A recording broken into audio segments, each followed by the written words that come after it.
Welcome back dear parents. Geography के इस lecture series में आज हमारा क्लास 6 ज्योग्राफी का चैप्टर नंबर 3 है। तो आइए देखते हैं कि हमें चैप्टर नंबर 3 से क्या क्या मिलने वाले हैं। तो हम इसमें पढ़ेंगे रोटेशन के बारे में, रिवोल्यूशन के बारे में, यानी कि पृथ्वी का घूर्णन के बारे में पढ़ेंगे, और पृथ्वी का जो परिक्रमण होता है सूर्य के चारों तरफ उसके बारे में पढ़ेंगे। And then circle of illumination क्या होता है इसके बारे में पढ़ेंगे। लीप ईयर कैसे बनता है, 4 साल में एक बार लीप ईयर क्यों आता है इसके बारे में पढ़ेंगे। जो सीज़न हमारे पास है, summer season, winter season, spring season, Ottoman season, इनके बारे में पढ़ेंगे। देन हम समर सॉल्स्टाइस और विंटर सॉल्स्टाइस के बारे में पढ़ेंगे, और साथ ही साथ इक्विनॉक्स को कवर करेंगे। तो ये इंपॉर्टेंट पॉइंट्स है जो हमें इस चैप्टर से लेने हैं। तो आइए स्टार्ट करते हैं। सबसे पहले स्टार्ट करेंगे रोटेशन से। तो जैसा आप सभी जानते हैं कि जो रोटेशन होता है वो अर्थ का अपने ही एक्सिस पर घूमना ही क्या होता है, रोटेशन कहलाता है। Rotation is the movement of earth on its own axis. इसे खुद के एक्सिस पर घूमना ही क्या कहलाता है, रोटेशन कहलाता है।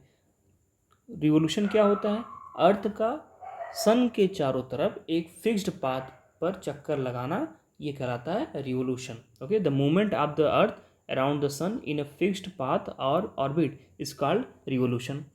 अब एक चीज़ और हमें यहाँ पे समझने की ज़रूरत है कि जो अर्थ है बिल्कुल सीधा तो है नहीं, ये तो अब कुछ डिग्री पर क्या है, टिल्ट है। थोड़े से कुत्ते भौंक रहे हैं, अवॉइड करते हैं इनको। तो जो अर्थ अब हमारा है ये क्या है, थोड़ा सा क्या है, झुका हुआ, ये थोड़ा टिल्ट है। तो कितने डिग्री का टिल्ट है, कैसे टिल्ट है, कहाँ से टिल्ट है, किस प्लेन से टिल्ट है, इसके बारे में समझने का हम प्रयास करते हैं। तो अब ध्यान से आप पहले इस चित्र को देखें। ये हमारे सामने है अर्थ बना हुआ। ओके, अब इसमें आप देखेंगे अगर, तो ये जो हिस्सा है ये कहला रहा है the plane of the earth's orbit. ये जो डॉटेड लाइन दिख रही है ये plane of the earth orbit है, और इसी डॉटेड लाइन पर लंबवत यानी कि वर्टिकल क्या किया गया, एक वर्टिकल लाइन खींच दिया गया है। ओके, अब देखिए ये वर्टिकल लाइन जो खींचा गया है, अब अगर कायदे से हम देखें तो अगर ये हमारा अर्थ है तो और ये इस एक्सिस पर घूम रहा है, तो यहाँ पे क्या होना चाहिए, यहाँ पे होना चाहिए पोल, और ऊपर वाला जो होगा वो नॉर्थ पोल हो जाएगा, नीचे वाला जो होगा वो क्या हो जाएगा, साउथ पोल हो जाएगा। लेकिन चूंकि अर्थ जो है क्या थोड़ी सी टिल्ट है, थोड़ी सी झुकी हुई है, तो हमारा जो पोल यहाँ पर ना होकर के यहाँ पे हो जाता है। ध्यान से देखिएगा, पोल हमारा यहाँ पे हो जाता है।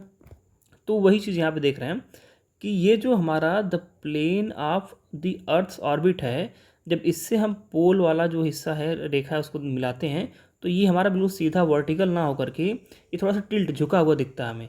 तो जो ये एक्सिस है, जो वास्तव में जो एक्सिस है और जो वर्टिकल लाइन है जो कि अर्थ की ऑर्बिटल प्लेन पर खींची गई है, इनके बीच का जो एंगल वो कितना है, 23.5 डिग्री।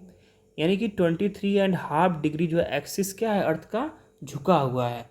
असल में उसको होना चाहिए था बिल्कुल 90 डिग्री पे, लेकिन वो बिल्कुल लंबवत ना होकर के ये 23.5 डिग्री क्या है, झुका हुआ। तो इसे कहते हैं ये हमारे इतने एक्सिस पे झुका हुआ है।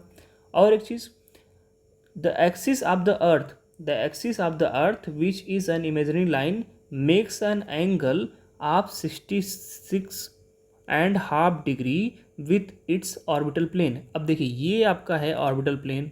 ओके, तो इस ऑर्बिटल प्लेन से जो अर्थ का एक्सिस है वो कितना एंगल बनाता है, तो हम देख रहे हैं कि अर्थ का एक्सिस ये रहा आपका, ये आपका अर्थ का एक्सिस है, और ऑलरेडी ये 23.5 डिग्री क्या है, झुका हुआ है वर्टिकल लाइन से। तो बाकी जो बचा हिस्सा है वो हो जाएगा 90 degree minus 23.5 degree, then is equal to 66.5 degree. तो ये हो गया आपका 66.5 डिग्री। ये आपका क्या हुआ, एंगल बना रहा है किससे, जो आपका अर्थ का ऑर्बिट है, जो अर्थ का ऑर्बिटल प्लेन है उसका एंगल बन रहा है, जो अर्थ का एक्सिस है, जो अर्थ का एक्सिस जहाँ से नॉर्थ पोल और साउथ पोल मिलते हैं उस एक्सिस से इसका एंगल जो है 66.5 डिग्री बन रहा है। ओके, सो ये चीज़ हमें समझनी थी यहाँ पे। आई होप को आपको ये चीज़ समझ में आ गई होगी। अब आइए बात करते हैं सर्कल ऑफ इल्यूमिनेशन क्या होता है। तो देखिए चूँकि अर्थ जो है अपने एक्सिस पर क्या है, झुका हुआ है 23.5 डिग्री, तो इस स्थिति में होता क्या है कि अर्थ जब सूर्य के सामने, जब सूर्य की किरणें अर्थ पर पड़ती हैं, जैसे ये सामने हमारे सूर्य है, तो जब इसकी किरणें पड़ेंगी, चूँकि अर्थ एक स्फेरिकल शेप में है, तो सारे भाग पे तो इसके सूर्य की रोशनी पड़ेगी नहीं। कुछ हिस्से ही ऐसे होंगे जहाँ पे सूर्य की रोशनी पड़ेगी, बाकी हिस्सों में अंधेरा होगा। तो जिन जिन हिस्सों में सूर्य की रोशनी पड़ती है, ओके, जिन जिन हिस्सों में सूर्य की रोशनी पड़ती है और जिन हिस्सों में अंधेरा होता है। तो इसको जो डिवाइड करने वाला जो ये एक कह सकते हैं सर्कल जो ये बनता है, अगर आप देखेंगे इसे, जब दोनों तरफ देखेंगे, इस साइड का हिस्सा भी देखेंगे, उस साइड का हिस्सा भी देखेंगे, तो एक सर्कल बनेगा ये। ओके, ये कुछ ऐसा एक सर्कल बनेगा उस साइड में जाकर देखेंगे तो इस तरह से जो ये सर्कल जो दोनों को डिवाइड करता है ना, इसे कहते हैं circle of illumination. The circle that divides the day from the night on the globe is called the circle of illumination. इधर रात्रि का टाइम है और इधर डे का टाइम है, और इसको डिवाइड करने वाला जो सर्कल है इसे कहते हैं सर्कल ऑफ इल्यूमिनेशन। ओके, यहाँ पे एक चीज़ और साथ ही साथ समझ लेते हैं। देखिए, ये है आपका नॉर्थ पोल और यहाँ पे आपका ये साउथ पोल। तो जब अर्थ जो है, जब जब हमारा जो सन है वो नदन हेमिस्फीयर में होता है, यानी कि उत्तरी गोलार्ध में होता है, उस समय जो नॉर्थ पोल होता है इस पर सूर्य की किरणें पहुंचती हैं, तो यहाँ पे क्या होता है, उजाला होता है। लेकिन जब सूर्य उत्तरी गोलार्ध में होता है, नदन हेमिस्फीयर में होता है, उस समय जो सदर्न पोल वाला जो हिस्सा होता है ये अंधेरे वाले पार्ट में पड़ जाता है। यहाँ पे सूर्य की जो रोशनी है, जो किरणें हैं, वो नहीं पहुँच पाती हैं, तो इसलिए यहाँ पे इस पोल पर जो है अंधेरा रहता है। तो ये चीज़ भी हमने यहाँ पे देख ली। Okay, day and night of the earth due to the rotation, ये तो चीज़ हमने कवर कर ली यहाँ पे। अब आइए एक सबसे इंपॉर्टेंट जो चीज़ इस पूरे चैप्टर का है वो चीज़ को हम समझ लेते हैं, और एक ही जगह ये सारी चीज़ें दी गई हैं। तो अब सबसे पहले ये जान लेते हैं कि जो अर्थ है, अर्थ को सन का एक चक्कर लगाने में 365 डेज एंड 6 आवर्स लगते हैं। कितने? 6 आवर्स लगते हैं। तो अब क्या होता है कि हम अपने सहूलियत के लिए ऐसा कहते हैं कि जो सन है उसका एक चक्कर लगाने में जो अर्थ को टाइम लगता है वो 365 डेज लगते हैं, लेकिन असल में कितने लगते हैं? 365 डेज एंड 6 आवर्स। तो ये जो 6 आवर्स होते हैं ये कहाँ जाते हैं? तो देखिए 6 आवर जो है लगातार 4 साल तक ऐड होते जाते हैं। 6 + 6 + 6 + 6, ये कितने हो रहा है टोटल? 24 आवर्स। 24 आवर्स का मतलब 1 डे। तो होता क्या है कि पहले नॉर्मली हम ये मानते हैं कि एक जो वर्ष है वो 365 डेज़ का होता है, यानी कि एक चक्कर लगाने में पृथ्वी को सूर्य का 365 डेज लगता है, लेकिन असल में लगता है 365 डेज एंड 6 आवर्स। तो ये हम 6 आवर्स को नहीं ऐड करते हैं, हम क्या करते हैं कि इन 6 आवर्स को 4 साल में एक बार जोड़ते हैं। तो इस प्रकार से क्या होता है, टोटल 24 आवर्स हो जाते हैं, और 24 आवर्स मतलब 1 डे। तो जो हमारा चौथा साल होता है उस साल को हम ये नहीं कहते हैं कि 365 डेज़ का है, बल्कि हम कहते हैं 365 + 1 जो एक्स्ट्रा हमारे पास ये मिल रहा है इसको हम इसमें जोड़ देते हैं, तो कहते हैं जो चौथा साल है वो 366 डेज का है। और यही जो एक साल एक दिन जो एक्स्ट्रा बन जाता है, इसी वजह से हम कहते हैं ये क्या है, एक लीप ईयर है। ओके, तो हर साल, हर 4 साल में आपका 6 घंटे अगर आप एक साल का लेंगे तो 24 घंटे 4 सालों में होंगे। 24 घंटे मतलब कि एक दिन, तो एक दिन जो बढ़ जाता है वो हर चौथे साल पे जुड़ता है, तो वही चौथा साल बन जाता है आपका लीप ईयर। तो आई होप आपको लीप ईयर का कॉन्सेप्ट समझ में आ गया होगा। अब ध्यान से इस चित्र को देखिए, इसमें ढेर सारी इन्फॉर्मेशन है और इसी से हमारा ये चैप्टर कंप्लीट हो जाएगा। तो अब इसमें देखना है ये हमारा बीच में क्या है, सन है, सन गिवन है। सबसे पहले स्टार्ट करते हैं अपने समर सॉल्स्टिस के पास से। अब चूँकि अर्थ क्या है, अपने अक्ष पे झुका हुआ है, और जब सन की स्थिति उत्तरी गोलार्ध में यानी कि नॉर्दर्न हेमिस्फीयर में होगी, यानी कि इक्वेटर से ऊपर, इक्वेटर यानी कि भूमध्य रेखा से उत्तर की तरफ जब सन चमकेगा बिल्कुल सीधा, उस समय हम कहेंगे सूर्य जो है वो उत्तरी गोलार्ध में है या फिर नॉर्दर्न हेमिस्फीयर में है। तो इस वक्त क्या होगा कि ये जो नॉर्दर्न वाला पोल है ना, यहाँ पे उजाला रहेगा पूरे टाइम, और जो सदर्न वाला पोल है यहाँ पे अंधेरा रहेगा पूरे टाइम। तो इस समय क्या होगा, जो नॉर्दर्न एरिया है यानी कि जो उत्तर वाला भाग है पृथ्वी का, जो भूमध्य रेखा से उत्तर का हिस्सा है पृथ्वी का, वहाँ पे क्या होगा, गर्मी का मौसम होगा, यानी कि summer in the northern hemisphere. और इसके ठीक उलट जो इक्वेटर यानी कि भूमध्य रेखा से दक्षिण वाला जो हिस्सा है वहाँ पे क्या होगा, विंटर सीजन होगा, यानी कि winter in the southern hemisphere. ठीक है। और 21 जून जो आपका 21 जून होता है, इस दिन जो डे होता है नॉर्दर्न हेमिस्फीयर में यानी उत्तरी गोलार्ध में, वो सबसे क्या होता है, बड़ा होता है, और इसी दिन को हम समर सॉल्स्टिस भी कहते हैं। अब इसके विपरीत अगर हम देखें, अब मान लीजिए कि ऐसे पृथ्वी घूमती घूमती घूमती घूमती आई और यहाँ पे आ जाती है। अब जैसे 21 जून है तो जून के बाद क्या आएगा, जून के बाद आएगा अगस्त, जून के बाद आएगा जुलाई, अगस्त, देन सितंबर आएगा, तो सितंबर 23। तो सितंबर 23 तक क्या होता है कि अब ध्यान से इस चीज़ को देखिए, मान लीजिए ये इक्वेटर है 0 डिग्री, एंड देन ये आपका है 23.5 डिग्री नॉर्थ यानी कि tropic of cancer, and then नीचे आपका है 23.5 डिग्री साउथ यानी कि ट्रॉपिक ऑफ कैप्रिकॉर्न। तो होता क्या है कि सन पहले था उत्तरी गोलार्ध में, तो सन क्या होता है ट्रॉपिक ऑफ कैंसर पर लंबवत चमकता है 21 जून को। ओके, एंड देन इसके बाद ये सन क्या करता है वापस आना स्टार्ट करता है कहाँ पे, इक्वेटर की तरफ। तो इक्वेटर पे आते आते इसका जो टाइम हो जाता है वो क्या हो जाता है 23 सितंबर, यानी कि 23 सितंबर को इक्वेटर पर सूर्य जो है बिल्कुल सीधा लंबवत ओवरहेड चमकता है।